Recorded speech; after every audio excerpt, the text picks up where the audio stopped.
تعال اسمع، تعال اسمع، واخيرا لقينا حل للكهرباء. تعال اسمع. حركه ضغط الناس المشي الى اماكن هم مزدحمه تولد عندك كهرباء. بالضبط. وكذلك هنا انا قايل لك بالطلب انه عندي فكره انه استقطب الضوضاء المستخدمه في الاسواق، المنتجه بالاسواق.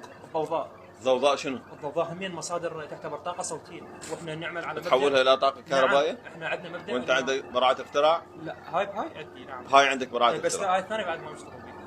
يعني انت لما تلقى لك واحد عراقي، والله لو اجنبي، هسه هذا اللي لاقى كل الاهتمام، يستفيد لك من حركه المشاية بالشارع، اي واحد من مره يستفيد من حركه العجلات بالشارع، ويولد لك طاقه كهربائيه نظيفه صديقه للبيئه وبجدوى اقتصاديه وبدون تكلفه ماليه عاليه، وفكرتها لطيفه. ليش ما يدعم مثل هؤلاء الشباب؟ هذه براءة اختراع، مو براءة هيك يعني غير دول.